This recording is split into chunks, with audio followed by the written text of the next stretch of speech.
নমস্কার বন্ধুরা, পিউস রেসিপি চ্যানেলে সবাইকে স্বাগত জানিয়ে আজকে দুর্দান্ত রেসিপি নিয়ে চলে এসেছি বাটার গার্লিক নান রুটি।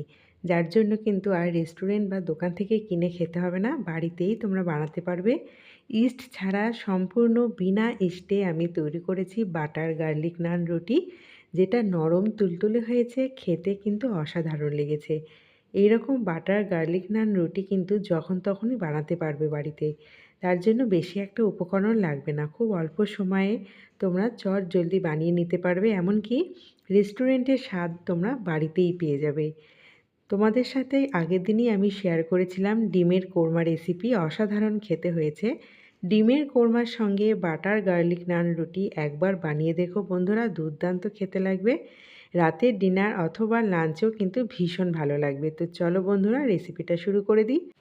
বাটার গার্লিক নান বানাবার জন্য এখানে এখন একটা থালা নিয়েছি, আর তার মধ্যে নিয়ে নিচ্ছি মেজারিং কাপের 2.5 কাপ ময়দা। আমি পুরোটাই ময়দা দিয়ে তৈরি করছি, আর মাপ অনুসারে হচ্ছে 550 গ্রাম। দুর্দান্ত খেতে লাগে বন্ধুরা, বিনা ইস্টে এইরকম বাটার গার্লিক নান রুটি একবার বানিয়ে দেখো, মুখে লেগে থাকবে।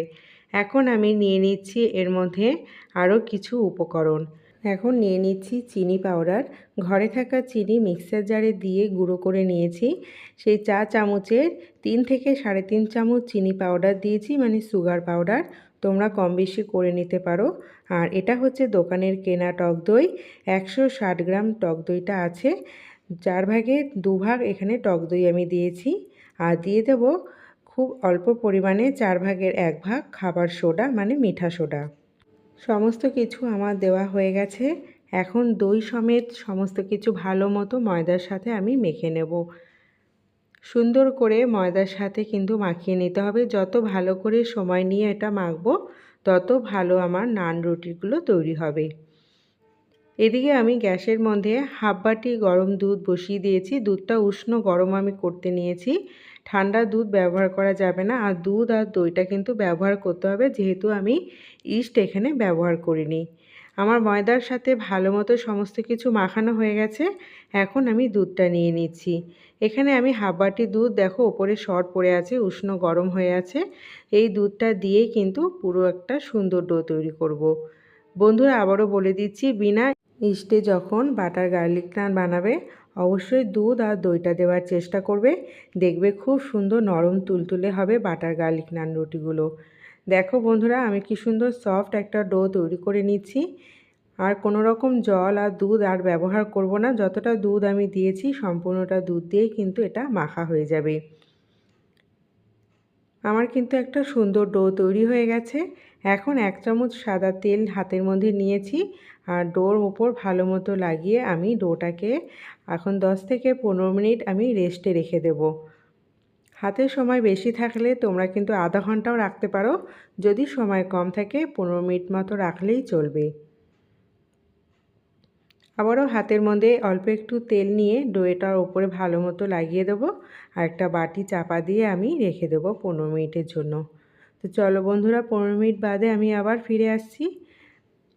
15 মিনিট বাদে আমি ফিরে আসছি, আর এখানে আমি নিয়েছি কিছু উপকরণ, যেমন ধনেপাতাটাকে ফাইন কুচি করেছি, নিয়েছি কালো জিরে, আর একটা বাটিতে নিয়েছি নর্মাল টেম্পারেচারের জল। এদিকে 15 মিনিট আমার হয়ে গেছে। আমি ডোটা এখন লেচি কেটে নেব। আমরা নর্মাল যেমন রুটি তৈরি করি, তার থেকে লেচিগুলো একটু বড় বড় তৈরি করব। আমি এখানে একটা বাটি নিয়ে নিয়েছি, আর বাটির মধ্যে লেচিগুলো কেটে কেটে রাখছি। যে সকল বন্ধুরা বাটার গার্লিক নান বানাতে বারে বারে ব্যর্থ হয়েছো, আজকের রেসিপিটা কিন্তু তোমাদের ভীষণ কাজে লাগবে। মনোযোগ সহকারে দেখতে থাকো, আর পুরো প্রসেসটা কিন্তু একবার দেখে নিলে আর কোনো দিনই ভুলবে না। ভীষণ ইজি। তো বন্ধুরা, একটা লেচি আমি নিয়ে নিয়েছি বেলানের ওপর তেল মাখিয়ে, আর ওদিকে কিন্তু একটা তাওয়া বসিয়ে দিয়েছি গ্যাসের ওপর, মিডিয়াম আছে, তাওয়াটা গরম হচ্ছে। লেচিটা থেকে আমি এখন রুটি তৈরি করব, তার জন্য লম্বা করে আমি বেলে নিচ্ছি। বাটার গার্লিক নান রুটিগুলো কিন্তু একটু লম্বা করে বেললে খুব ভালো লাগে, তাই আমি লম্বা করে বেলে নিয়েছি, আর ওপর দিয়ে কালো জিরে আর ধনেপাতা কুচি ছড়িয়ে দিলাম। তারপরে আবারও একটু এইভাবে বেলে নিয়েছি। ভালো মতো আটকে গেছে রুটির মধ্যে, আর ঠিক উল্টো দিকটায় আমি এখন জল মাখিয়ে নেব। আর এটা নর্মাল টেম্পারেচারের জল। জল মাখিয়ে নেওয়ার ফলে ভালো মতো তাওয়ার মধ্যে কিন্তু আটকে যাবে। এখন আমি গরম তাওয়ার ওপর দিয়ে দিলাম রুটিটা, আর দেখো সাইড থেকে কি সুন্দর বাবলস উঠছে, মানে ফুলে উঠছে, আর রুটিটা কিন্তু ভালো মতো আটকে গেছে। এখন গ্যাসের ওপর উল্টো দিকটাকেও আমি একই রকম সেঁকে নেব। দেখো বন্ধুরা, তোমরা ভালো মতো দেখে নাও কীভাবে আমি এটা তৈরি করলাম। ঠিকভাবেই আরও একটা গার্লিক নান রুটি আমি তৈরি করে দেখাচ্ছি তোমাদের। কি সুন্দর পেছনটাও তৈরি হয়ে গেল, সামনেটাও তৈরি হয়ে গেল। আমি যে কায়দায় বানাচ্ছি বন্ধুরা, এরকম কায়দায় একবার বানিয়ে দেখো, তাওয়ার মধ্যে কিন্তু আটকে যাবে না। একই রকমভাবে আমি লম্বা করে রুটিটা বেলে নিয়ে ওপর দিয়ে কালো জিরে আর ধনেপাতা কুচি ছড়িয়ে দিলাম, আর তারপরেও আবারও একটু বেলে নিলাম, আর উল্টো দিকটায় আমি নর্মাল জল লাগিয়ে দিয়েছি, নর্মাল টেম্পারেচারের জল। গরম তাওয়ার উপর আবার বসিয়ে দিচ্ছি, আর সুন্দরভাবে কিন্তু আটকে গেছে। 2-3 মিনিট রাখার পর দেখতে পাবে বন্ধুরা, ওপরটা সুন্দরভাবে ফুলে উঠেছে। তারপরে কিন্তু ওপরের অংশটা তাওয়াটা উল্টো করে নিয়ে এইভাবে সেঁকে নিতে হবে। তৈরি হয়ে গেল আমাদের আরও একটা বাটার গার্লিক নান। এইরকমভাবেই আমি সব বাটার গার্লিক নান রুটিগুলো তৈরি করে নিচ্ছি। রাতের ডিনারের জন্য কিন্তু চটজলদি বানিয়ে ফেলতে পারবে। একঘেয়েমি রুটি খেতে ভালো না লাগলে এইরকম কায়দায় একবার বানিয়ে দেখো, রেস্টুরেন্টের স্বাদ কিন্তু ঘরে বসেই পেয়ে যাবে। আশা করছি আজকের রেসিপিটা তোমাদের ভীষণ ভালো লেগেছে। আর রেসিপিটা ভালো লেগে থাকলে অবশ্যই লাইক, কমেন্ট, শেয়ার করো।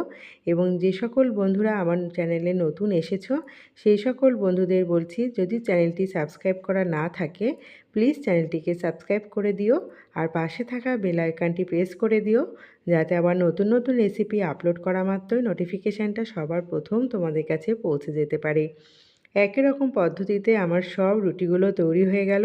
আর যে সকল বন্ধুরা তৈরি করতে বারে বারে ব্যর্থ হয়েছো বাটার গার্লিক নান রুটি, তাওয়াতে আটকে গেছে, আশা করছি আজকের ভিডিওটা দেখার পর তোমাদের আর কোনো রকম সমস্যার সম্মুখীন হতে হবে না। এইরকম বাটার গার্লিক নান রুটির সাথে সমস্ত আইটেম কিন্তু ভীষণ ভালো লাগে।